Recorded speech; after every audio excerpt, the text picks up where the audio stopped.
ایسا لگتا ہے کہ ہمارے خطے میں 19ویں صدی میں چلنے والی ٹرین وہیں کھڑی ہے جہاں سے چلنا شروع ہوئی تھی، بلکہ 21ویں صدی تک پہنچتے پہنچتے اس کی رفتار مزید سست پڑ چکی ہے۔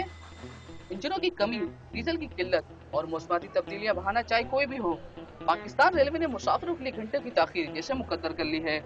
صبح 5:30 سے بیٹھے ہوئے شالیمار کا انتظار کر رہے ہیں لاہور جانے کے لیے، اور گاڑی ابھی تک یہاں پہ موجود ہی نہیں ہوئی ہے۔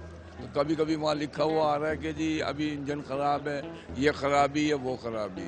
ایگزیکٹ ٹائم نہیں پتا صحیح، لیکن کافی گاڑی لیٹ آ رہی ہے۔ بھائی یہاں کا نظام ہی ایسا تھا، یہاں لوگ عادی ہو گئے ہیں، یا لیٹ جائیں جلدی جائیں، جانا تو ہے ہی ہے۔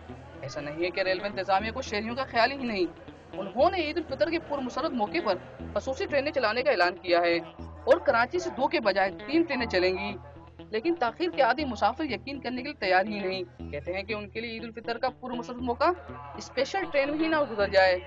یہ لوگ جو بڑے بڑے ہیں نا، یہ خود اس ٹرین میں بیٹھ کے جائیں، گھر پہ جائیں عید کے لیے، تو پھر پتہ چلے کہ کیا لیٹ کیا ہوتا ہے۔ ابھی جو لوگ پریشان ہیں، گھر میں انتظار ہے کہ فلاں بندہ ہمارا آ رہا ہے، فلاں کراچی سے آ رہا ہے، فلاں جگہ سے آ رہا ہے، اس کو اتنی لیٹ ہو جائے گا، اتنی دیر ہو جائے گی، تو پریشان نہیں ہوں گے۔ مسافر ہی کیا، ریلوے ملازمین بھی افسر شاہی کے رویے سے پریشان نظر آتے ہیں۔ مسافروں کا کہنا ہے کہ ریلوے کی حالت بہتر بنائی جائے تاکہ عوام سفر کی اس نسبتاً بہتر سہولت سے استفادہ کر سکے اور انہیں سڑکوں کے پرخطر طویل سفر سے نجات ملے۔ کیمرہ مین محمد علی کے ساتھ تنویر احمد، ڈان نیوز کراچی۔